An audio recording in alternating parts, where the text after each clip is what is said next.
Hello friends, कैसे हैं आप सभी लोग। वेलकम टू परीक्षा निकेतन। आज की इस वीडियो में हम लोग यूजीसी नेट दिसंबर वाले पेपर के लिए प्रैक्टिस कर रहे हैं। ये प्रीवियस पेपर है जो कि 14 जून को हुआ था और इसमें 40 क्वेश्चन इंक्लूड करे गए हैं। अगर आप लोगों को कोई भी चीज़ समझ में नहीं आए तो कमेंट बॉक्स में कमेंट कर सकते हैं। ठीक है, आज की वीडियो स्टार्ट करते हैं। तो ये रहा हमारा पहला क्वेश्चन मैथमेटिक्स का है। इसे बोला गया है the average of 5 consecutive odd numbers in descending order is 95. Find the fourth number in the descending order. तो इसे 5 ऑड नंबर बोला गया कॉन्जिक्यूटिव। तो हम लोग ऐसे बना लेते हैं 1 2 3 4 5। तो जो इसका मिड पॉइंट होता है यानी मिड नंबर होता है वही इसका एवरेज होता है। तो उसका अगर इसने बोल दिया है कि जो एवरेज है वो 95 है, दैट्स मीन ये मिड नंबर जो है वो 95 इन्होंने मेंशन कर दिया है। और हमें ये डिसेंडिंग ऑर्डर में लगाना है यानी घटते क्रम में लगाना है। तो ये अगर 95 है, इसके अगला वाला नंबर हमारा कौन सा होगा 93 और ये 91, ये वाला 97 और ये वाला 99। हम लोगों से पूछा गया है फोर्थ नंबर, तो फोर्थ नंबर कौन सा होगा 93। तो यही हमारा आंसर हो जाएगा बहुत easily. Next question, Which of the following commission suggested that it established of national universities in India? इस क्वेश्चन में बोला गया है ऐसा कौन सा कमीशन है जिसने सबसे पहले सजेस्ट करा था कि आप नेशनल यूनिवर्सिटी ओपन करो इन इंडिया में। तो वो बोला गया था आपका नॉलेज कमीशन में। नॉलेज कमीशन में बोला गया था, सबसे पहले सजेस्ट तो इसी ने करा था लेकिन एक नींव लग गई थी कि हाँ हमें यूनिवर्सिटीज़ खोलनी है। ये नॉलेज कमीशन कब आया था 2005 में आया था।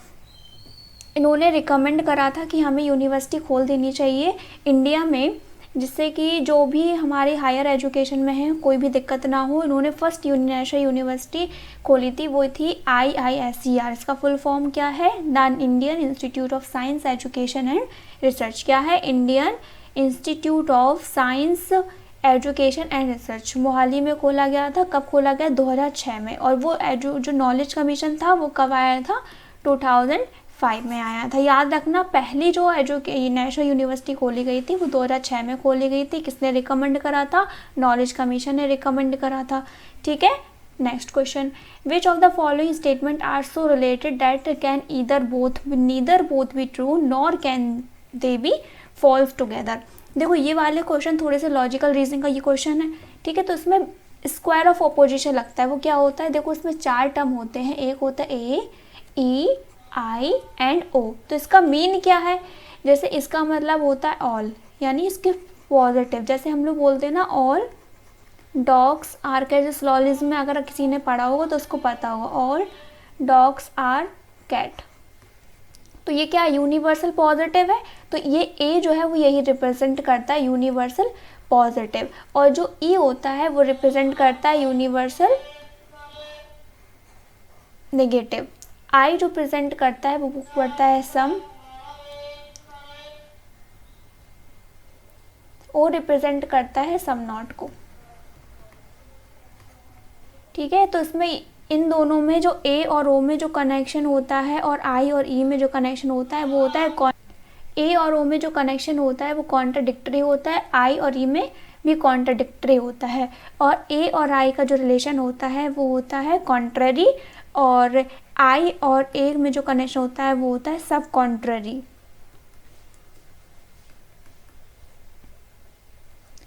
और E और O A और I में होता है सबअल्टर्न। ये किसी और दिन क्वेश्चन में और एक्सप्लेनेशन कर देंगे। आज के लिए आप समझिए कॉन्ट्राडिक्टरी क्या होता है। कॉन्ट्राडिक्टरी A और O I और E में रिलेशनशिप को दर्शाता है। कैसे, देखो एक रिलेशन में बता दे रही हूँ आपको A और O का, वही सेम रिलेशन I और E के लिए होगा। ठीक है, कैसे, देखो A के लिए हमने स्टेटमेंट क्या लिखा, एक प्रेमाइसिस क्या लिखी ऑल डॉग्स आर कैट। तो O के लिए क्या प्रेमाइसिस हो जाएगी, अगर हम इसी को लिख दें तो हम इसको लिख सकते हैं some dogs are not cat. यही तो होगा हमारा O वाला। तो अब देखो जब इस वाले प्रेमाइसिस से बोल दिया कि सारे के सारे जो डॉग हैं ऑल डॉग्स आर कैट, तो फिर से बोल दिया कि some dogs are not cat. तो सम डॉग कैसे कैट नहीं होंगे, डेफिनेटली कैट होंगी। तो ये दोनों आपस में कॉन्ट्राडिक्ट कर रहे हैं। अगर ये सही होगी तो ये वाला स्टेटमेंट फॉल्स हो जाएगा और अगर हम इसको ट्रू करेंगे तो ये वाला स्टेटमेंट फॉल्स हो जाएगा। इसी तरीके से ए और ओ में कॉन्ट्राडिक्टरी रिलेशनशिप होता है और आई और ई में भी कॉन्ट्राडिक्टरी होता है। तो ये ना तो साथ में ना तो ट्रू हो सकते हैं, ना साथ में फॉल्स हो सकते हैं। या तो एक ट्रू होगा तो दूसरा फॉल्स होगा, दूसरा फॉल्स होगा तो पहला वाला ट्रू हो जाएगा। ठीक है, तो अब देखो हमने क्या बताया कि हमारे दो चीज़ों में कॉन्ट्राडिक्टरी होगा, ए और ओ साथ में कभी ना ट्रू होंगे ना फॉल्स होंगे, और आई और ई में भी वही सेम रिलेशन होता है। तो हमें वही चीज़ ढूंढनी, ए में ऑल और ओ में सम नॉट। तो ऑल और सम नॉट का कनेक्शन देखो इसमें कौन से में, एक तो बी वाले में और सम नॉट किस में, सी में। लेकिन ऑप्शन में बी और सी का कोई हमें कॉम्बिनेशन नहीं दिखाई दे रहा, इसका मतलब ये वाला ऑप्शन हमारा नहीं है। तो दूसरा वाला होगा कौन सा, आई और ई वाला। आई में क्या आएगा, सम आएगा, सम पॉजिटिव वाला। तो डी वाले ऑप्शन में सम पॉजिटिव दे रखा है और ई वाले में हमें यूनिवर्सल नेगेटिव यानी ए। तो ऑप्शन ए और डी का कॉम्बिनेशन बिल्कुल सही बैठ रहा है, तो A and D R true हो जाएंगे, सी ऑप्शन बिल्कुल सही हो जाएगा। ठीक है, नेक्स्ट क्वेश्चन। अब ये वाला क्वेश्चन हमारा रीजनिंग का है, कैसे करेंगे इसको। इसमें देखो कुछ नहीं करना है, अगर थोड़ा सा भी लॉजिक लगाएंगे तो हमारा आंसर बन जाएगा। देखो डायरेक्शन का ज्ञान होना चाहिए। जैसे हम लोग ये बनाते हैं, जैसे ये वाली डायरेक्शन कौन सी होती है हमारी, ये होती है हमारी नॉर्थ, ये हो जाती है साउथ, ये वाली ईस्ट और ये वाली वेस्ट, यही तो होती है।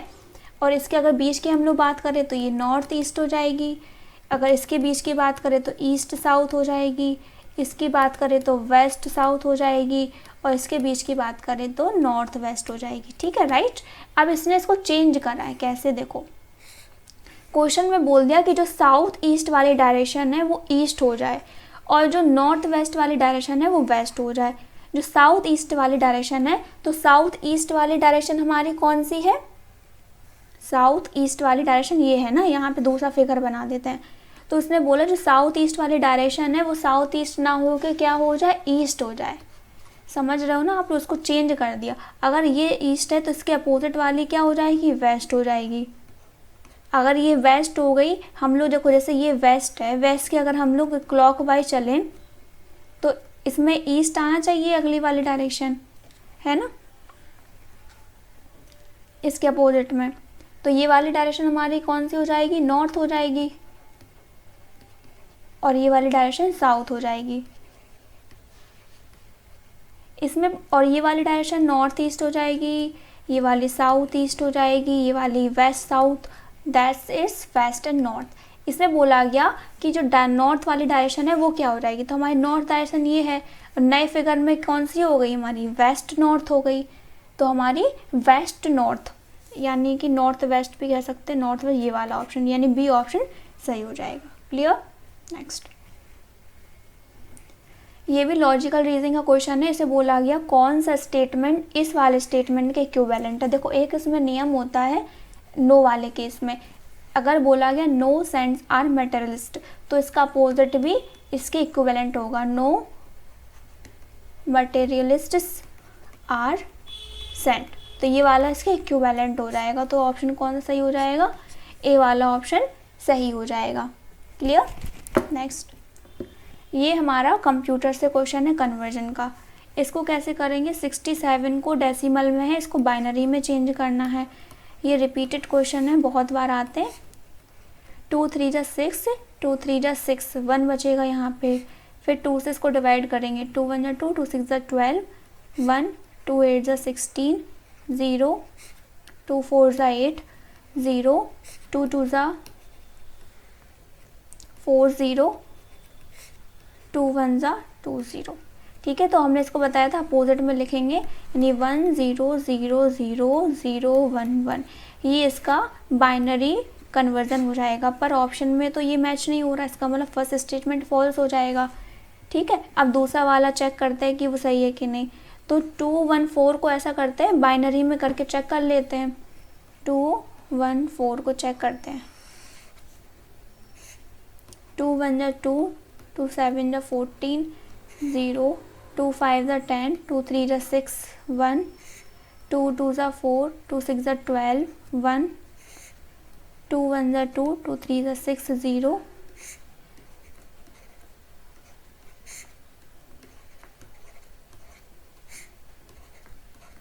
2 इसको उल्टा लिख देंगे 1 1 0 1 0 1 1 0, ये हो जाएगा हमारा बाइनरी कन्वर्जन। ये देखो मैच होगा, यानी फर्स्ट स्टेटमेंट फॉल्स है, second is true, first is false, second is true, last वाला ऑप्शन हमारा सही हो जाएगा। क्लियर है सभी को?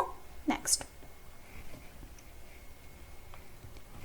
The coming together of computing, telecommunication and media in a digital environment is technically known as, इसको क्या बोलेंगे? अगर हमारी जो कंप्यूटर टेक्नोलॉजी है, टेलीकम्युनिकेशन है और मीडिया सब अगर एक साथ डिजिटल इन्वायरमेंट क्रिएट करते हैं तो उसको टेक्निकल लैंग्वेज में हम लोग क्या बोलते हैं? तो इसको हम लोग बोलते हैं कन्वर्जन। जब एक या एक से ज़्यादा टेक्नोलॉजी आपस में मिलकर काम करती है तो उसको कन्वर्जेंस बोल देते हैं। जैसे कन्वर्जेंस क्या होता है? कन्वर्जेंस होता है कि मर्जिंग टू और मोर टेक्नोलॉजीज और industries into a single entity. अगर एक ही चीज़ में, एक ही कॉन्टेक्स्ट में हम लोग एक या एक से ज़्यादा टेक्नोलॉजी का यूज़ कर रहे हैं तो वो कन्वर्जेंस हो जाता है। क्लियर? फिर इसमें बोला गया digitalisation of content and development of new technologies and the increasing demand for convergence services. The digitization of content has made it possible to distribute content across different platform. अगर हम इसको डिजिटाइजेशन कर रहे हैं किसी चीज़ का तो वो क्या डिस्ट्रीब्यूट करते हैं हम उसको अलग अलग प्लेटफॉर्म पे, जैसे कंप्यूटर, टेलीविज़न, मोबाइल डिवाइसेस, तो ये क्या हो जाती है? कन्वर्जेंस होती है। जैसे अगर हम लोगों ने साइकोलॉजी की लैंग्वेज में बात करें, कन्वर्जेंस इंटेलिजेंस पढ़ते थे, डाइवर्जेंस इंटेलिजेंस पढ़ते थे। The increasing demand for convergent service has also driven the convergence of computing, telecommunication and media. इनकी डिमांड बहुत ज़्यादा बढ़ जाती है कन्वर्जेंट सर्विसेज में। Clear? Chlorofluorocarbons in the atmosphere has increase in the past few years. CFS जो हमारे refrigerators और AC वगैरह में यूज़ करते हैं, उससे निकलने वाली जो गैस होती है वो काफ़ी सालों से बहुत ज़्यादा ही हम लोगों ने यूज़ करना इसको स्टार्ट कर दिया, जिससे कि एटमॉस्फेयर पे बहुत ज़्यादा हैज़ार्डस इम्पैक्ट उसका पड़ रहा है। तो इसने यही बोला है कि एटमॉस्फेयर में इसका इंक्रीजमेंट बहुत ज़्यादा हो गया है। सेकंड स्टेटमेंट, यानी कि स्टेटमेंट कहीं ना कहीं ट्रू है हमारा। CFC already present in the atmosphere will persist for many years. हाँ, मतलब लगातार ही वो बढ़ती चली जा रही है बहुत सारे सालों से। तो बोथ स्टेटमेंट आर ट्रू।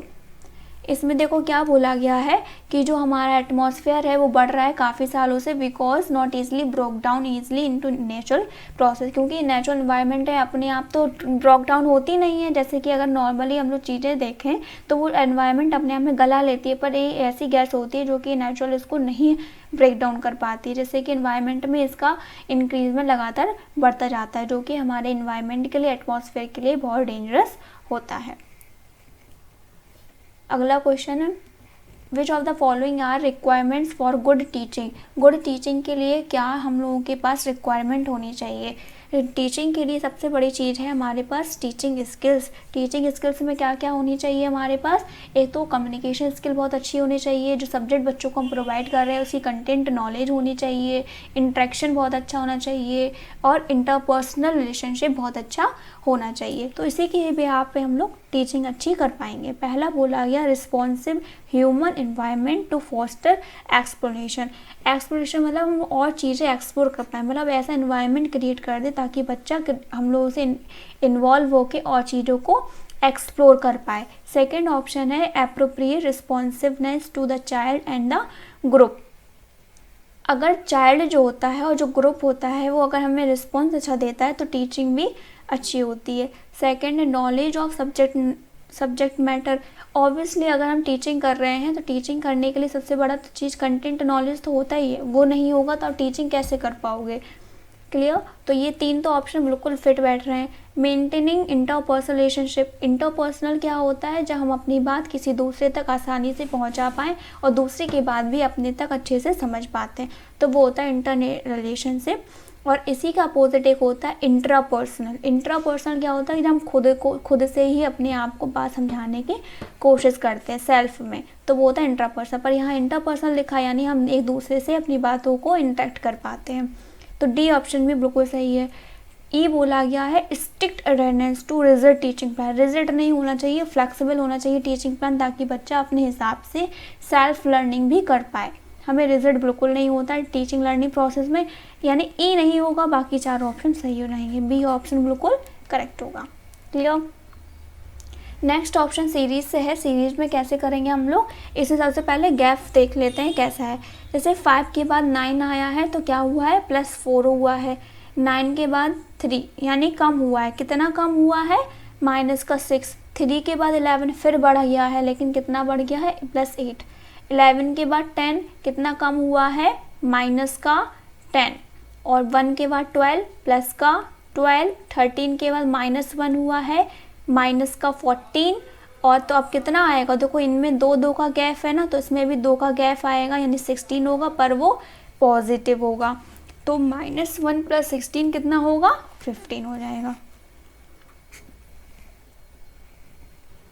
ये क्वेश्चन हमारा सैम्पलिंग से यानी रिसर्च टॉपिक से है। In which of the following sampling methods the sample is known as the accidental sample and a haphazard sample। देखो इसमें सैम्पलिंग में क्या होता है, सैम्पल क्या होता है, मैंने पहले बताया है, आपकी एक बड़ी पॉपुलेशन होती है। पॉपुलेशन जिस एरिया में हम लोग रिसर्च कर रहे हैं उस पॉपुलेशन का एक छोटा सा हिस्सा लेके पूरी पॉपुलेशन को हम लोग अपनी रिसर्च में कंक्लूड करते हैं, क्योंकि पूरी पॉपुलेशन को हम लोग अपने उसमें कंक्लूड नहीं कर सकते, बहुत डिफ़िकल्ट होगा। तो ये हमारा सैम्पल हो जाता है पॉपुलेशन से, पर जो सैम्पल लिया है वो हम अपनी हिसाब से लेते हैं, जो हमें रिसर्च करनी है उस हिसाब से लोगों को सिलेक्ट करते हैं, पार्टिसिपेंट्स को। लेकिन इसे बोला गया कि एक्सीडेंटल सैंपल क्या होता है, एक्सीडेंटल सैंपल जो वो होता है, इसी को हम लोग वैसे बोलते हैं कन्वीनियंस सैम्पलिंग। जैसे मतलब एक रिसर्चर है, वो अपनी कोई रिसर्च कर रहा है, वो सिर्फ उन लोगों तक पहुंच बना पाता है जहां तक उसको आसानी से लोग प्रोवाइड हो जाते हैं। जैसे उसने इसके आसपास के लोग ये हैं, तो इसने इन्हीं को ही अपना सिलेक्शन ले लिया, इन्हीं लोगों का, पीछे वाले लोगों को स्किप कर दिया। क्यों, क्योंकि इसकी पहुंच यहाँ तक नहीं थी, इसको आसानी से ये लोग मिल गए, तो उसने इन्हीं लोगों को सिलेक्ट कर लिया। कन्वीनियंस सैंपल, देखो कन्वीनियंस मतलब जो हमारे लिए कन्वीनियंस हो, तो एक्सीडेंटल मतलब कन्वीनियंस सैंपल्स को बोलते हैं। ठीक है। और सैम्पलिंग हमारी 2 टाइप की होती है, एक होती है probable sampling, non probabling sampling. Probabling sampling के ये टाइप्स होते हैं और कुछ प्रोबेबिलिटी के होते हैं। आज हम लोग इनके नाम पढ़ लेते हैं, कभी इनके बारे में भी जानकारी ले लेंगे। जैसे कोटा सैम्पलिंग हो गया, कन्वीनियंस सैम्पलिंग हो गया, जजमेंट हो गया, स्नोबॉल हो गया, एक्सीडेंटल हो गया, डायमेंशनल हो गया। प्रोबेबिलिटी सैम्पलिंग क्या होता है, जो हम लोग उसमें चेंजेस कर पाते हैं, कुछ चीज़ों में बदलाव कर पाते हैं। नॉन प्रोबेबिलिटी क्या होती है, इसकी कोई चुनने की कोई भी प्रोबेबिलिटी नहीं होती, बस हम लोग ऐसे ही इरेगुलर वे में चीज़ों को सिलेक्ट कर लेते हैं, कोई प्रोबेबिलिटी नहीं होती, इसमें प्रोबेबिलिटी होती है। तो इसमें सिंपल रैंडम हो गया, सिस्टमैटिक हो गया, स्ट्रेटिफाइड हो गया, क्लस्टर हो गया, एरिया हो गया, मल्टी स्टेज हो गया। ये वेरी वेरी इंपॉर्टेंट है, हर पेपर में इन सैम्पलिंग से क्वेश्चन पूछे जाते हैं। आज पूछा गया किससे क्वेश्चन, कन्वीनियंस सैम्पलिंग से। तो क्या होता है कन्वीनियंस सैम्पलिंग, कि एक रिसर्चर अपने हिसाब से जहाँ पे वो अपनी चीज़ों को कन्वीनियंटली लोगों को चुन पाता है, उन्हीं लोगों को अपने पॉपुलेशन में या सैम्पल में ऐड करता है। इसमें देखो क्या लिखा है, that mean the researcher select the sample based on who is available and who is easy to access. जो अवेलेबल हो और ईजिली हम उसको एसेस कर पाएँ, हम उन लोगों को अपने सैम्पल में, अपने रिसर्च में उसको ऐड कर लेते हैं। The sample may not be representative of the population and the result of the study may not be generalisable. जब आप कन्वीनियंटली लोगों को चुन रहे हैं तो कहाँ से जनरलाइज आप उसको कर पाओगे, क्योंकि आपने तो अपने हिसाब से लोगों को चुन लिया है। इसीलिए ये रिप्रेजेंट भी नहीं करता है पॉपुलेशन को, और जनरलाइज भी हम इसको नहीं कर पाते। इसी को हम लोग एक्सीडेंटल सैम्पलिंग बोलते हैं और इसी को कन्वीनियंसिंग सैम्पलिंग भी बोला जाता है। Next question, the term correlation in mass communication refers to the function of. जो कोरिलेशन है मास कम्युनिकेशन में, उसका क्या मतलब होता है।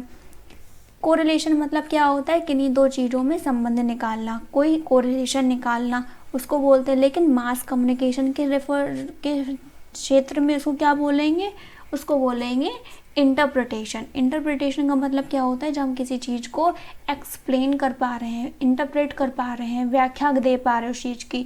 जब व्याख्या दे पाएंगे तभी तो हम कोरिलेशन कर पाएंगे, इसीलिए इंटरप्रिटेशन इसका सही आंसर हो जाएगा। इसमें देखो बोला गया है when we talk about correlation in mass communication we are referring to the process of analysing, interpreting and relationship between different variable और factor with in a communication context. जो हम कम्युनिकेशन कर रहे हैं उसको हम एनालाइज करते हैं, इंटरप्रेट करते हैं और उन दोनों के बीच में एक रिलेशनशिप क्रिएट करते हैं, उसी को इंटरप्रिटेशन बोलते हैं। फिर बोला गया correlation involves studying how different elements और factor with in mass communication interact with each other and influence one another. मतलब अगर आप कोरिलेशन कर रहे हो, कोरिलेशन में क्या होगा, एलिमेंट्स और फैक्टर इन्वॉल्व होंगे मास कम्युनिकेशन में और इंटरेक्ट करेंगे एक दूसरे से, जो कि इन्फ्लुएंस भी करता है। ठीक है। It seeks to identify patterns, connection and relationship between various aspect of communication such as media content, audience response, message effectiveness and societal impact. जो भी इम्पैक्ट पड़ता है उसको हम लोग एनालाइज करते हैं, उसका फ़र्क पड़ता है, मैसेज इफेक्टिवनेस कितना है, वही तो इंटरप्रिटेशन का मतलब होता है। जैसे मान लो एक फील्ड मीडिया रिसर्च है, correlation analysis can be use to examine the relationship between media exposure and public opinion. तो इन दोनों का एग्जामाइन करने के लिए हमको कोरिलेशन एनालिसिस करना पड़ेगा। ठीक है, तो ये आप इसको रीड कर लेना, कोरिलेशन और इंटरप्रिटेशन का क्या कनेक्शन है। अब आई होप इसको आप आराम से समझ गए होंगे। Which among the following is not Which among the following is not a characteristic of close-ended question in survey research? इसमें दो तरह के क्वेश्चन होते हैं, क्लोज एंडेड होता है, एक ओपन एंडेड होता है। क्लोज एंडेड में क्या बोलते हैं कि अगर आप इसका आंसर सिर्फ यस और नो में हो, जैसे इसमें बोला गया do you think we should hire you, या तो आप यस बोलोगे या नो बोलोगे। ओपन एंडेड में क्या होगा कि why should we hire you, अगर आपका आंसर यस आ गया तो फिर अगर दूसरा उससे क्वेश्चन पूछा कि तो फिर हम आपको क्यों हायर करें, तो फिर आप उसको एक्सप्लेन करोगे ना। इसमें थोड़े ना आप यस नो का आंसर दे पाओगे, तो जब आप उसको एक्सप्लेन करोगे तो वो ओपन एंडेड हो जाएगा। क्लियर। तो इसमें ये बोला गया क्या करेक्टरिस्टिक नहीं है क्लोज एंडेड का। क्लोज एंडेड मतलब क्या होगा, सिर्फ ये वाला यस नो वाला। तो इसे बोला गया they usual unusual responses that the survey researcher may not have contemplated. तो इसमें यही वाला सही हो जाए, क्योंकि ये गलत है, क्योंकि क्लोज एंडेड में हम लोग क्या करते हैं, यूजुअली रिस्पॉन्स देते हैं या तो यस और नो, इसीलिए ये वाला ऑप्शन इनकरेक्ट हो जाएगा। इसमें देखो close ended question in survey research are design to provide respondents with a set of predefined, मतलब पहले से ही डिटरमाइंड रहते हैं इनके responses, option to choose form. जैसे ये वाले जो हम लोग क्वेश्चन कर रहे हैं उनके आंसर पहले से ही तो डिटरमाइंड है। अब आप कोई चौथा क्वेश्चन या पांचवा ऑप्शन तो अपने मन से बना नहीं लोगे, उसमें जो फिक्स चीज़ें हैं उन्हीं में से आपको चूज करना पड़ेगा। They typically do not allow for open और अनयूजुअल रिस्पॉन्सेज। अब आप इसमें रिस्पॉन्स अनयूजुअल नहीं दे पाओगे। They offer a limited number of response choices, आपको लिमिटेड ही चॉइसेस देते हैं, such as multiple choice question and Likert scale. और भी जो स्किल्स होती हैं उनमें वो 4 ही ऑप्शन देते हैं, उनमें से ही आपको एक चूज करना पड़ता है। ठीक है, next. Arrange the following stages of पियाजे theory of cognitive development in ascending order. ये सबसे ईजी क्वेश्चन होता है। पियाजे की थ्योरी तो नॉर्मली हर व्यक्ति ने पढ़ी होती है, पहले हम स्टेजेस पढ़ लेते हैं फिर आंसर में आते हैं। इनकी चार स्टेज होती हैं। पहली स्टेज होती है sensory motor, second pre operation, third concrete और फोर्थ होती है फॉर्मल ऑपरेशन स्टेज। तो सेंसरी मोटर स्टेज जो होती है उसकी टाइम पीरियड कितना होता है, 0 से 2 वर्ष होता है, और सेकंड में 2 से 7 और 7 से 11, 11 से ओल्ड एनअप तक। ठीक है, तो फिर इसमें क्या क्या क्वालिटी होती है हर एज की। जैसे पहली वाली को सेंसरी मोटर है, सेंसरी मोटर स्किल में क्या होगा, बच्चा अपनी सेंसेस से चीज़ों को सीखेगा, क्रिएट करेगा। और इसकी खास बात क्या होती है, ऑब्जेक्ट परमानेंस। ऑब्जेक्ट परमानेंस का मतलब क्या होता है, वो ये समझता है कि जो चीज़ एग्जिस्ट नहीं उसके सामने नहीं है फिर भी वो एडजस्ट कर रही है। जैसे छोटे बच्चों के सामने हम लोग पर्दे के पीछे छिपकर उसके साथ खेल खेलते हैं, तब भी वो ढूंढने की कोशिश करता है कि हम पर्दे के पीछे छिपे हैं, लेकिन उसको लग रहा है कि हम वहाँ पे हैं। तो यही होता है object permanence. The pre operation stage second stage हो गई, तो इसकी क्या खास बात होती है, इसे बच्चा सिंबल से चीज़ सीखना स्टार्ट कर देता है, सिंबल से चीज़ें स्टार्ट करता है। ईगो सेंट्रिक इसकी खास बात होती है। ईगो सेंट्रिक का मतलब क्या होता है कि सिर्फ अपने आप को सुपीरियर समझना, सिर्फ जो वो देख रहा है वही सच है, लोगों के अदर प्रोस्पेक्टिव को वो नहीं समझ पाता है। क्लियर। फिर थर्ड है कंक्रीट ऑपरेशन। कंक्रीट में क्या होगा, चीज़ों को वो कंक्रीटली यानी जो देख रहा है उसको समझ रहा है, इससे ज़्यादा विकसित हो जाता है बच्चा। यहाँ पे जैसे एबिलिटी टू कंजर्वेशन जैसे इसमें कम हुई होती है। कंजर्वेशन का मतलब क्या होता है, इससे बड़ा कोई बर्तन है और जो छोटा बर्तन है सेम वॉल्यूम सेम है, पर अगर कोई पतला सा बर्तन है तो उसमें पानी ऊपर तक आ जाएगा, इसमें अगर ये चौड़ा है थोड़ा सा तो पानी थोड़ा पसर जाएगा। तो इसमें वो कहेगा कि इसमें जो वाटर क्वांटिटी है वो कम है, इसमें ज़्यादा है। तो वो देख इसमें वॉल्यूम की उसको अभी ज्ञान नहीं होता है। तो ये जो स्थिति होती है इसका ज्ञान नहीं होता है, तो वो सेकेंड स्टेज है। और जो थर्ड स्टेज है वो है कंक्रीट ऑपरेशन।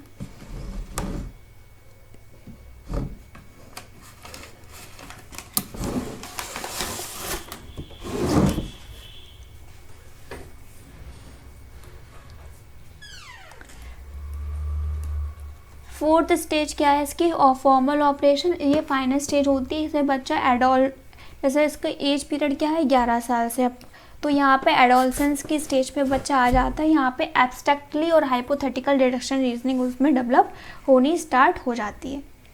अब क्वेश्चन बहुत इजी हो जाएगा। इसमें यही तो पूछा गया था कि हमें इसकी स्टेजेस बतानी है, हमने तो बहुत डिटेल में पढ़ लिया, इसको असेंडिंग ऑर्डर में बताना है। यानी सबसे छोटी स्टेज कौन सी है हमारी, सी ऑप्शन, यानी हमें बी पहले ही मिलेगा। पहले सेंसरी मोटर आएगा, फिर प्री ऑपरेशन आएगा, फिर कंक्रीट, फिर फॉर्मल। अब ये है, ये वाला जो क्वेश्चन है वो आया है आपके वेदांग से। 6 वेदांग होते हैं, इसमें 4 दिए गए, हम 6 को भी पढ़ लेते हैं। जैसे शिक्षा निरुक्ता इसमें दिया गया है। शिक्षा का मतलब क्या होता है, फोनेटिक्स हमारे बॉडी और लैंग्वेज में किससे रिलेटेड है, नोज से। व्याकरण ग्रामर माउथ से। छंदास वैदिक मीटर से यानी फीट से। निरुक्ता एटिमोलॉजी ईयर से। ज्योतिषा एस्ट्रोलॉजी से, आई से। कल्पा वैदिक एक्शन से। तो याद रखना, शिक्षा फोनिक्स से है, व्याकरण ग्रामर से, छंदास वैदिक मीटर से है, निरुक्ता एटिमोलॉजी से, ज्योतिष एस्ट्रोनॉमी से है, कल्पा वैदिक एक्शन से। अब देखो, अब मैच हो जाएगा कैसे, आराम से। जैसे शिक्षा है किससे संबंधित था, फोनेटिक्स से, ए का 2 हो जाएगा, तो ए का 2 इसमें है। फिर निरुक्ता किससे था, एटिमोलॉजी थर्ड। कल्पा किससे था, रिलीजियस प्रैक्टिसेस। छंदास किससे था, मीटर से। तो ये वाला ऑप्शन सही हो जाएगा। Which of the following are features of mass communication. Mass communication क्या होता है, जिसमें हम एक ही समय में बहुत सारी जानकारी लोगों तक इकट्ठा डिलीवर कर देते हैं आसानी से। तो वो क्या होती है, मास कम्युनिकेशन के क्या फीचर्स है। पहला बोला गया स्ट्रक्चर्ड इंस्टीट्यूशनल सिस्टम है, ये स्ट्रक्चर्ड है, बिल्कुल स्ट्रक्चर्ड है। सेकंड बोला गया कॉम्प्लेक्स प्रोसेस ऑफ रिप्रोडक्शन है, मतलब रिप्रोडक्शन मतलब अगर आपने कोई न्यूज़ इसको एक्सप्लोर करा तो आप फिर देखते हैं वही सेम न्यूज़ अलग अलग प्लेटफॉर्म पे आपको देखने को मिल जाएगी। जैसे न्यूज़पेपर की सेम बात करें तो एक ही न्यूज़ अलग अलग न्यूज़पेपर में एक्सप्लोर होती है कि नहीं होती है, न्यूज़ चैनल पे होती है कि नहीं, सोशल मीडिया पे, फेसबुक, इंस्टा पे, सभी जगह वो रिप्रोड्यूस होने लगती है। तो ये कॉम्प्लेक्स रिप्रोडक्शन है। फिर बोला गया कोमोडिफिकेशन ऑफ मैसेज। जैसे कोमोडिफिकेशन का मतलब ये होता है, जैसे अगर आपकी कोई न्यूज़ है, आप उसको पैसे दे के बेच रहे हो, तो वो वहाँ पे ये चीज़ को डिनोट करता है।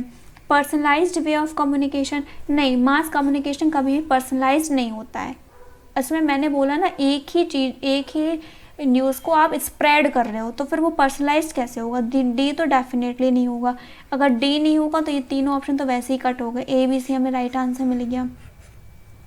इसे बोला गया था स्पेस टाइम कांस्टेंट थोड़ी ना होता, वो तो स्प्रेड होती है ना चीज़ें बहुत ज़्यादा। तो हमारे तीनों ऑप्शन सही हो जाएंगे। Arrange the following steps pertaining to quantitative research in correct option. देखो, करेक्ट क्वांटिटेटिव और क्वालिटेटिव 2 तरीके की रिसर्च होती है। क्वांटिटेटिव रिसर्च का मतलब होता है जिसमें हम मेजरमेंट्स या फिर कोई अपनी रीजनिंग लगाए, मैथमेटिक्स लगाए, उसका रिलेशनशिप निकाले, तो वो हो जाती है क्वांटिटेटिव। क्वालिटेटिव क्या होती है, इसमें गुणात्मक, जैसे हिंदी में क्या बोलते हैं, गुणात्मक संबंध निकालने की कोशिश करते हैं, तो वो होती है क्वालिटेटिव रिसर्च। क्लियर। तो क्वांटिटेटिव रिसर्च में क्या होगा, हमारा इसमें हमें सीक्वेंस लगाना है, हमने बता दिया होता क्या है, वो आपको क्लियर हो गया होगा। ठीक है, सीक्वेंस लगाना है। सबसे पहले आप क्या करोगे कि कहीं पे भी अगर आप रिसर्च करोगे, सबसे पहले आप हाइपोथेसिस बनाओगे। हाइपोथेसिस बनाने के बाद आप रिसर्च डिज़ाइन करोगे। रिसर्च डिज़ाइन करने के बाद आपके पास प्रोसेस करोगे डाटा को। डाटा प्रोसेस करने के बाद उसको एनालिसिस करोगे। एनालिसिस करने के बाद आपके पास क्या आ जाएगी, फाइंडिंग्स निकल के आ जाएगी, यानी CAD बाद में आएगा। CAD पहले नंबर पे B, सेकंड ऑप्शन बिल्कुल करेक्ट होगा। याद रखना, पहले हम हाइपोथेसिस बनाएंगे, फिर रिसर्च डिज़ाइन बनाएंगे, फिर एनालिसिस करेंगे, प्रोसेस करेंगे डाटा को, फिर एनालिसिस करेंगे, फिर हमारी फाइंडिंग आ जाएगी। Clear. Next question, because of technological stride in recent times word and times as related to communication have become money. Second is the technological convergence has contributed to the control of mass communication by a few corporates. इसमें ये बोला गया है technological STRIDE इतनी ज़्यादा हो गई है आज के टाइम पे, word times as related to communication have become money. जो समय है, वर्ड्स हैं आज के टाइम पे क्या बन गई है, मनी बन गई हैं। अब कैसे मनी बन गई है, आप एक ही समय में अपने अगर डाटा को एक्सेस कर रहे हो टेक्नोलॉजी का यूज़ करके, जैसे न्यूज़ का ही ले लो, न्यूज़ जैसे TRP वगैरह न्यूज़ चैनल की बढ़ती है तो एक एक सेकंड का पैसा उनको मिलता है। तो वो जो एक एक न्यूज़ का पैसा मिल रहा है तो टेक्नोलॉजी का यूज़ करने से ही तो मिल रहा है, तो वो क्या है उनके लिए, मनी ही तो हो गई टेक्नोलॉजी। वर्ड्स हो गई, ये सब क्या हो गए, मनी का रूप ले लिया है। Second, technological convergence has contributed to the control of mass communication by a few corporates. जो कन्वर्जेंस, टेक्नोलॉजी कन्वर्जेंस का मतलब हमने बताया था ना कि अगर आप एक ही चीज़ में एक से ज़्यादा टेक्नोलॉजी यूज़ कर रहे हो उसको कन्वर्जेंस बोलते हैं। हैज़ कंट्रीब्यूटेड टू कंट्रोल, जो कंट्रोल करने वाले हैं मास कम्युनिकेशन को वो कुछ कॉर्पोरेट्स उसको कर रहे हैं। तो both statements are true. The most effective way to increase government revenue would be to raise the corporate income tax, since opinion polls show widespread support for this approach. Which of the following fallacies is committed in the above sentence? इसमें ये बोला गया है कि जो increase government revenue करना है वो बढ़ाना पड़ेगा कॉर्पोरेट इनकम टैक्स को, क्योंकि लोगों का ओपिनियन पोल्स ये दिखा रहा है। तो इसमें क्या हो रहा है कि लोग मेजॉरिटी जहाँ पे ज़्यादा हो लोग उसको फॉलो करने लगते हैं, चाहे वो लॉजिकली ट्रू हो या फिर फॉल्स हो, यानी अपील टू मेजॉरिटी हो जाता है। ठीक है, इसका आंसर तो अपील टू मेजॉरिटी हो जाएगा। जैसे कि इसमें देखो, इसमें ये लड़का क्या कर रहा है, इसमें ये लड़का ये बोल रहा है कि if you don't do as I want, जैसा मैं चाहता हूँ वैसा तुम नहीं करोगे तो the company will go bankrupt, then the sector and finally the whole economy. ये वाले जो स्टेटमेंट है ये स्लिपरी स्लॉप का है। इसने ये बोला कि जैसे हम लोग अगर ये आप नहीं करोगे तो इतना भयानक हो जाएगा क्या कि कंपनी ही बैंकरप्ट हो जाएगी। मतलब कोई चीज़ इतनी ज़्यादा बढ़ा चढ़ा के एक्सप्लेन करना, इसी को बोलते हैं स्लिपरी स्लॉप। इसमें ऑप्शन में था ना, इसी को एक्सप्लेन किया है।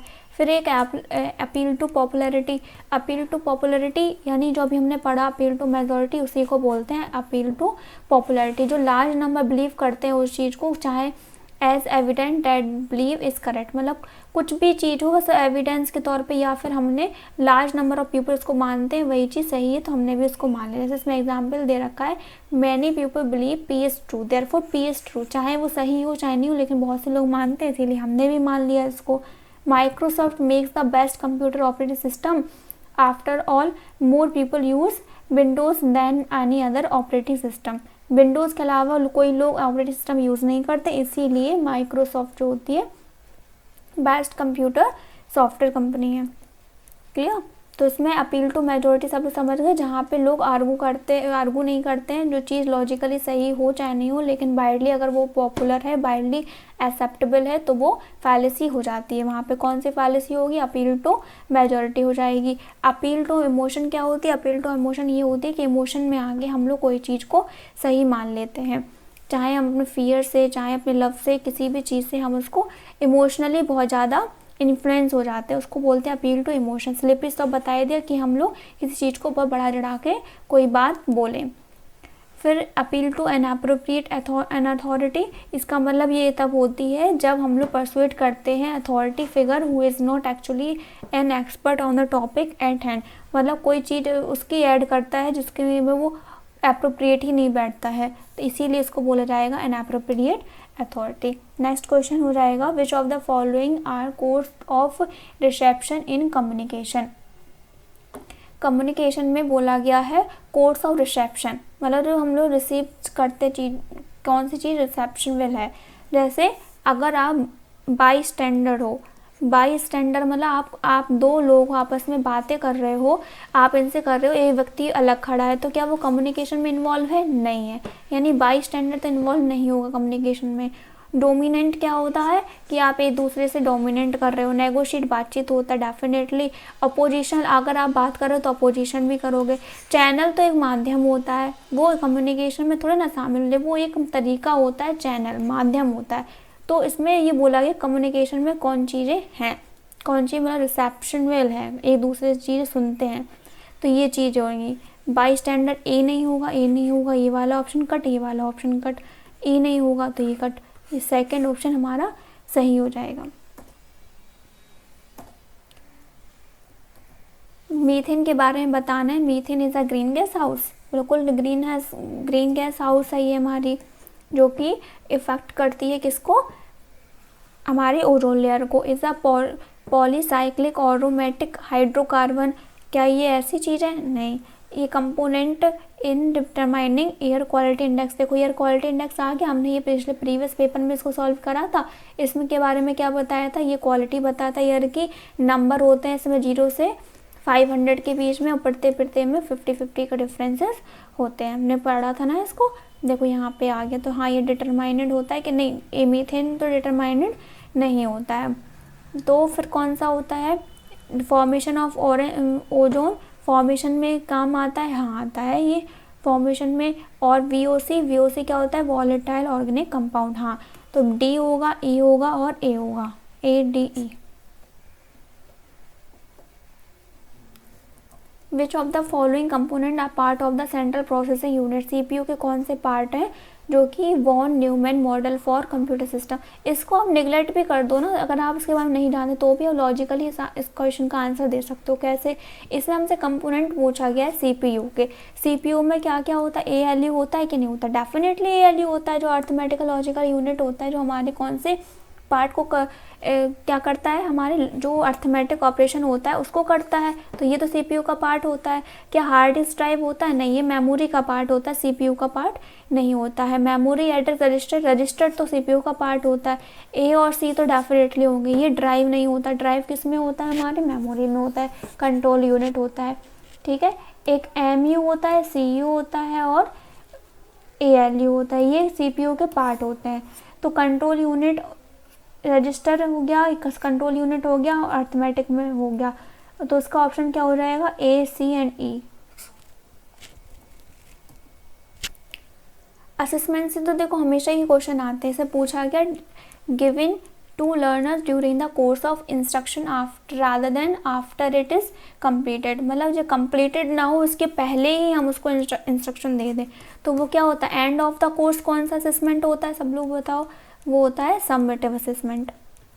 और मिड ऑफ द लेसन अगर हम कोई चीज़ पढ़ा रहे हैं तब असेसमेंट कर रहे हैं तो वो कौन सा होगा, फॉर्मेटिव। तो उसमें वही पूछा गया, अगर वो चीज़ कंप्लीट ना हो उसके पहले हम इंस्ट्रक्शन दे रहे हैं कोर्स में तो वो फॉर्मेटिव असेसमेंट हो जाएगा। इसका आंसर B। तो डायग्नोस्टिक असेसमेंट कौन सा होता है, जहाँ हम किसी फॉर्मेटिव, डायग्नोस्टिक और फॉर्मेटिव आपस में साथ साथ चलते। जब आपने फॉर्मेटिव असेसमेंट करा तब आपको बच्चे की कमी पता चल गई, फिर आप उसको डायग्नोस करोगे, ठीक है।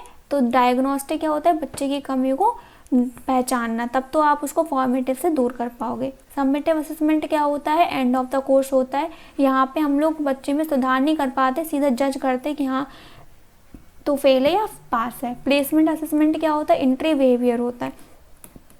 इसमें बच्चे की प्रीवियस नॉलेज को चेक के बेस पे हम लोग, जैसे हम लोग अगर किसी यूनिवर्सिटी में एंट्रेंस फॉर्म डालते हैं तो यूनिवर्सिटी क्या चेक करती है, बच्चे की प्रीवियस नॉलेज ही तो चेक करती है, उसी के बेस पे आपको एडमिशन मिलता है, तो वही होता है प्लेसमेंट असेसमेंट। क्लियर, इसका आंसर फॉर्मेटिव असेसमेंट हो जाएगा। अकॉर्डिंग टू न्याय classical Indian school of logic the fallacy of irregular middle is called. Irregular middle क्या होता है हमारा? अनेकांतिका। अनेकांतिका ही इरेगुलर मिडल होता है। देखो जैसे मैंने आगे पढ़ाया है इसको, बहुत बार ये क्वेश्चन आता है कि असिद्धा क्या होता है? अनप्रूव्ड होता है, अनस्टेब्लिश होता है, इसको हम लोग प्रूव नहीं कर सकते। सत्प्रतिपक्ष क्या होता है? कॉन्ट्रडिक्शन होता है। और बाध्यता क्या होता है? रिफ्यूटेड होता है, यानी जिसको हम लोग यूज़ नहीं करते। Not use refer fallacy irregular middle न्याय।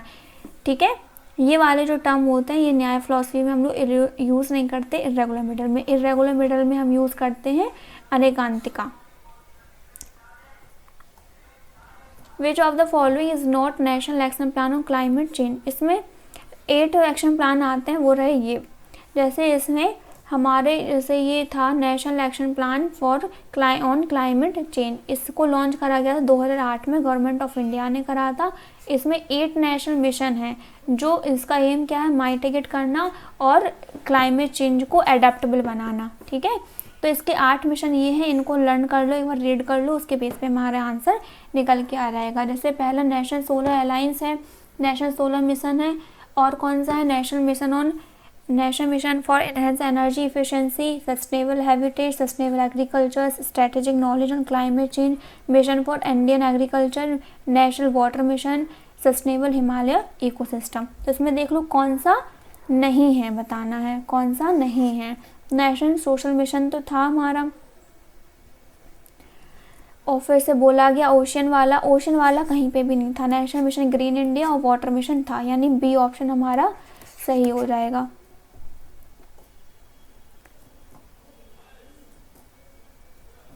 ये रीजनिंग का क्वेश्चन है, इसमें देखो के के बाद पे के को जे से डिनोट करा गया, बी को किससे करना है, इस तरीके से हमें बताना है। देखो के और जे, जैसे यहाँ पे लिखो KANPUR, इसको डिनोट करा गया है JBMQTS।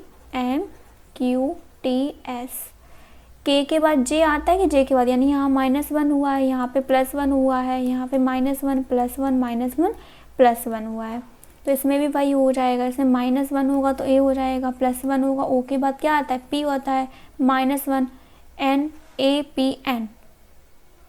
सॉरी कुछ गड़बड़ हो गया, यहाँ -L आएगा ना, सॉरी APL, फिर यहाँ पे +1 हो जाएगा, C हो जाएगा, -1 Z हो जाएगा, फिर +1 Z हो जाएगा, लास्ट में Z APN APL CZ, ये ऑप्शन सही हो जाएगा।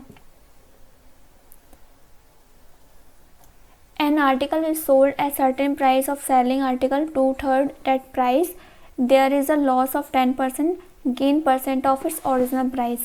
जैसे इसमें बोला गया एक आर्टिकल है वो सर्टेन प्राइस से बेचा जाता है और 2/3 ऑफ दैट प्राइस, जैसे मान लो कोई आइटम है 300 रुपये का है, उसको 2/3 पे बेचा जा रहा है, तो 300 हमने मान लिया, उसका 2/3 कितना होगा? 200 होगा, उस पर 10% लॉस हो गया। ठीक है, 10% इस पे लॉस हो गया ना, तो इसका CP क्या हो जाएगा अगर निकालेंगे? 200 × 100/90।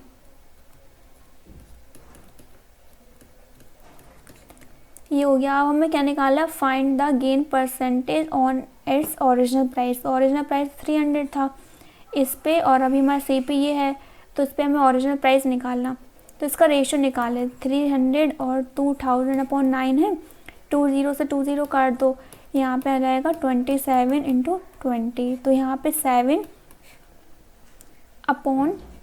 × 100, 7 5 35% यहाँ पे सही आंसर हो जाएगा। क्लियर है? अभी वाला क्वेश्चन बार ग्राफ से है, इसमें क्या बोला गया है? The graphical representation of frequency distribution is called. इसको क्या बोलते हैं हम लोग? हिस्टोग्राम बोलते हैं। जब फ्रीक्वेंसी डिस्ट्रीब्यूशन हम लोग रिप्रेजेंट करते हैं, जैसे एक फ्रीक्वेंसी डिस्ट्रीब्यूशन होता है ना, देखो यहाँ पे हम लोग पढ़ते हैं, क्या लिखा है इसमें? Histogram is bar show distribution of data in frequency table. और जो बार होता है, the bar in histogram are usually equal width and placed next to each other. Height of each representation of frequency और corresponding value frequency table. Clear है? और बार में क्या करते हैं हम लोग, कंपैरिजन करते हैं डिफरेंट कैटेगरीज ऑफ डाटा बार में। ये लॉजिकल रीजनिंग का क्वेश्चन है। इसमें बताया गया है कि no sense are materialist is given as false. तो पूछा गया है कि कौन सा ट्रू होगा। देखो इसमें भी स्क्वायर ऑफ अपोजिशन लगेगा, ए ई आई ओ। पहले हम लोग बहुत एक्सप्लेन करा है इसको। जैसे ए क्या होता है हमारा, पॉजिटिव होता है ना, ऑल पॉजिटिव होता है, ये ऑल को रिप्रेजेंट करता है, ये नो को रिप्रेजेंट करता है, ये सम को रिप्रेजेंट करता है और ये सम नॉट को रिप्रेजेंट करता है। क्लियर है। और उसने बोला है कि जो नो वाला स्टेटमेंट है वो क्या है, फॉल्स दिया गया है। नो वाला स्टेटमेंट, ये वाला जो स्टेटमेंट है वो फॉल्स है। ठीक है, तो उसे बोला गया कि कौन सा ट्रू होगा। ठीक है, अब देखो मेरी बात अच्छे से समझना। ये अगर फॉल्स है तो आई, अगर ए फॉल्स है तो आई क्या हो जाएगा, ट्रू हो जाएगा। क्यों ट्रू होगा, क्योंकि इन दोनों में कैसा कॉम्बिनेशन होता है, कॉन्ट्राडिक्टरी होता है। ठीक है, तो आई वाला ट्रू होगा, डेफिनेट ट्रू ही पूछा है। तो आई, इन दोनों का तो नहीं पता ना हमें, लेकिन हमें इसका तो डेफिनेटली पता ये ट्रू होगा। आई यानी सम वाला तो ट्रू है, ये वाला तो ट्रू है। बी वाला ऑप्शन किस में है, इसमें है और इसमें, यानी ये ऑप्शन कट हो गया, ये ऑप्शन कट हो गया। अब इसको और इसको कैसे पहचानेंगे, देखो जो टी है, जो नीचे वाला स्टेटमेंट है, वो अगर ये फॉल्स होता, मान के चलो अगर ये फॉल्स होता तो ये वाला ट्रू हो जाता। क्यों ट्रू होता, क्योंकि फॉल्स जो होता है अपवर्ड होता है।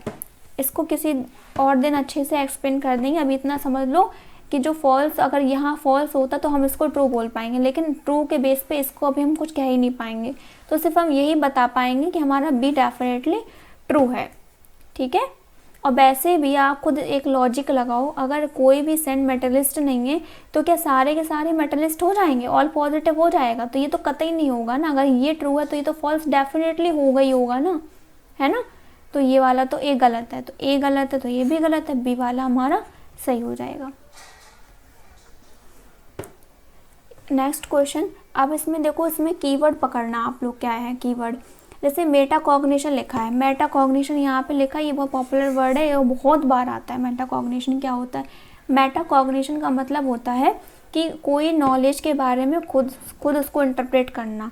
Cognition and one's own cognition, तो इसका तो डेफिनेटली थर्ड होगा, डी का थर्ड होगा।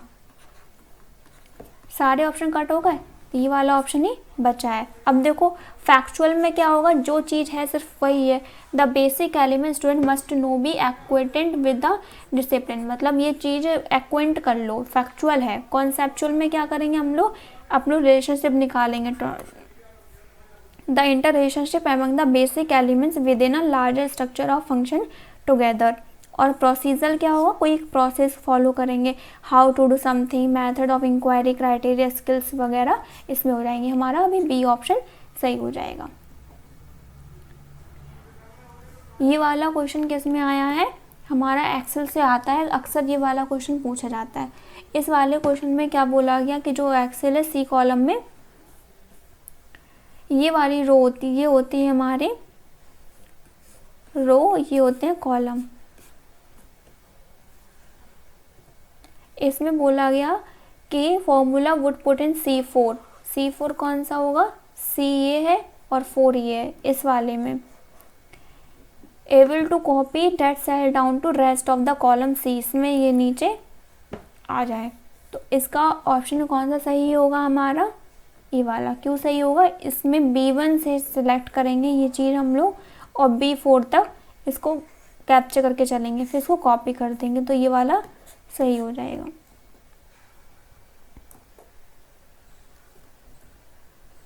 सम of the major recommendation of Kothari commission on higher education. Kothari commission कब आया था हमारा, 1964 से 1966 में आया था।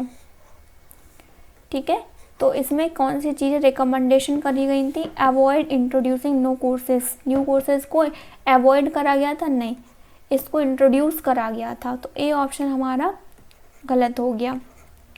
Select teachers at the national level, national level पे टीचर को सिलेक्ट करना है, बिल्कुल। Restrict the expansion of higher education, restriction नहीं, रिस्ट्रिक्ट करना है हायर एजुकेशन को और एक्सपेंशन से, बिल्कुल। Provide autonomy to the university. Abolish continuous evaluation, abolish नहीं करना, अबॉलिश मतलब होता है हटाना चीज़ों को, नहीं। तो कौन सा ऑप्शन सही हो जाएगा, B, C and D.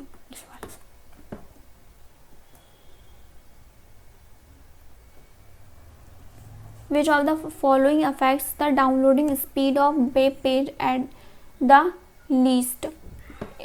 Which of the following affect the downloading speed of a web page the least? कौन सी डाउनलोडिंग स्पीड जो होती है वेब पेज पे सबसे कम होती है? कौन सी चीज़ अफेक्ट करती है डाउनलोडिंग स्पीड को जब हम लोग वेब पेज एक्सेस करते हैं? Number of hyperlink in the web pages, number and size of images in the web pages, processing power of server computer, the stores on the web pages, the bandwidth of the network connection which is used access the web page।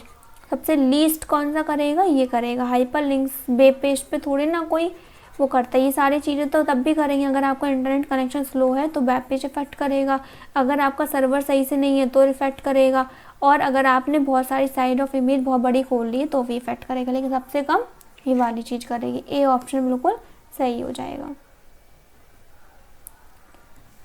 Compare to word processor simple text editor such as notepad and emacs have limited editing features. क्या इनके पास limited features होते हैं word processor में?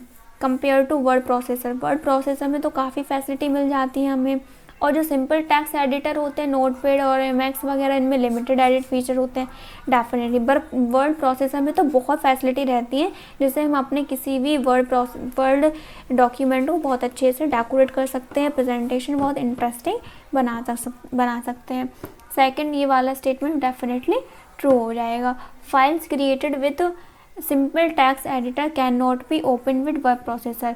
जो file हमने create करी है सिंपल टेक्स्ट में, क्या वो ओपन नहीं हो सकती है? बिल्कुल हो सकती है, तो ये वाला फॉल्स हो जाएगा। First is true and second is false. Mentimeter is a tool used to creating interactive videos in education. Kahoot is a tool used to assessment in education. देखो ये जो Mentimeter था ये हम लोगों ने कहाँ पढ़ा था? डिज़ाइनिंग में पढ़ा था। जो हम लोगों ने LMS वगैरह पढ़ा है ना, हम लोग इंटरेक्टिव प्रेजेंटेशन बनाते हैं ना कि वीडियो बनाते हैं, तो ये फॉल्स हो जाएगा। और ये असेसमेंट टूल है, बिल्कुल डेफिनेटली है, तो इसमें भी फर्स्ट फॉल्स हो जाएगा, सेकंड ट्रू हो जाएगा। जो Mentimeter था वो क्या था? क्रिएटिव प्रेजेंटेशन के लिए था, ना कि वीडियो के लिए था। ध्यान रखना ये चीज़। जैसे क्विज़ेस बनाना है LMS में इसका यूज़ करते हैं, इंटरेक्टिव एलिमेंट्स बनाना है तो वो यहाँ पे यूज़ करते हैं, और कहूँ तो असेसमेंट के लिए होता है ये। Clear? Children are much more vulnerable than adults to environment toxics. जो बच्चे होते हैं बहुत जल्दी इन्वायरमेंट से इफेक्ट हो जाते हैं, इसका मतलब यही है। फिर for each kilogram of body weight children drink more water, eat more food and breathe more air than adult. यह सही बात है। अगर ज़्यादा ये सब चीज़ें लेंगे बच्चे तो वो इनको टॉक्सिन्स वल्नरेबल इफेक्ट करेगा चिल्ड्रन को। तो A and R true and R is the correct explanation of A. Which of the following university established in the year 1916? 1916 में हमारी कौन कौन सी यूनिवर्सिटी इस्टेब्लिश हुई थी? तो कौन कौन सी हुई थी? दिल्ली यूनिवर्सिटी या फिर बनारस या मैसूर या SNDT मूवमेंट यूनिवर्सिटी। तो हमारे ये तीन जो यूनिवर्सिटी है 1916 में इस्टेब्लिश हुई थी। और ये वाली यूनिवर्सिटी हमारी कब इस्टेब्लिश हुई थी? ये वाली जो दिल्ली यूनिवर्सिटी है ये हुई थी 1922 में। तो 1916 में बनारस हिंदू विश्वविद्यालय, मैसूर और SNDT वुमेन यूनिवर्सिटी, यानी B, C and D।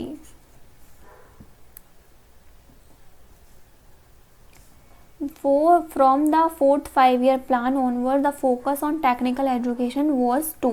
किस चीज़ पे ज़्यादा फोकस किया गया था from the fourth 5-year plan? तो improve the aids quality in standard, बिल्कुल करा गया था। Encourage the unrestricted expansion in public sector, नहीं। Weed out non performing institution, restrict entry और private institute players into the field, नहीं। इसको करा गया था improve the quality of and standards. Which of the following are physical parameter decide the water quality. Water quality किसको हम parameter है जो वाटर क्वालिटी को डिनोट करेंगे। तो किसको पीएच वैल्यू तो एसिड और बेसिक को चेक करने के लिए होते, वाटर क्वालिटी को चेक करने के लिए नहीं होते। तो ए तो डेफिनेटली हमारा नहीं होगा, तो 2 ऑप्शन वैसे भी कट हो गए। फिर टेम्परेचर बोला गया, टेम्परेचर बिल्कुल डिफाइन करता है पैरामीटर को वाटर क्वालिटी के हिसाब से, और टोटल सस्पेंडेड सॉलिड्स ये भी रिप्रेजेंट करता है वाटर क्वालिटी को। हार्डनेस नहीं करता है, कंडक्टिविटी करेगा। थे B C E. The question of whether the results of a study can be generalized beyond the specific research context raised to। देखो ये वाला क्वेश्चन शायद दूसरी बार रिपीट हुआ है, हम लोगों ने 3 पेपर करे, इसमें 2 बार रिपीट हो गया ये वाला क्वेश्चन। ठीक है, तो इसमें क्या बोला गया कि हम लोग जर्नलाइज कर पाएँ अपनी स्टडी को आगे तक। ठीक है, अपनी जो स्टडी करी तो वो होती है एक्सटर्नल वैलिडिटी होती है। कैसे होती है, जैसे हम लोगों ने पढ़ा था इसमें कि जो इंटरनल वैलिडिटी होती है, इंटरनल वैलिडिटी क्या होती है, जहाँ हम पे रिसर्च करते हैं उसमें कॉज एंड इफेक्ट रिलेशनशिप देखते हैं। अगर कोई एक्सटीनियस फैक्टर्स को इफेक्ट करता है तो हम उसको एलिमिनेट कर देते हैं, और इससे जो रिजल्ट निकलता है उसको छोटे से फैक्टर में देखते हैं, और वही इसको हम लोग पूरी पॉपुलेशन में अगर हम उसको जनरलाइज करें तो वो एक्सटर्नल वैलिडिटी होती है। क्लियर? तो इसका आंसर हो जाएगा एक्सटर्नल वैलिडिटी। आज के लिए हमारे 40 क्वेश्चन कंप्लीट हो गए। आई होप आपको ये सारे क्वेश्चन समझ में आए होंगे। अगर आपको ये क्वेश्चन समझ में आ रहे हैं, ये सीरीज समझ में आ रही है, अगर आपके लिए हेल्पफुल है तो प्लीज़ इसको सब्सक्राइब करना चैनल को, और शेयर ज़रूर करना। Thank you.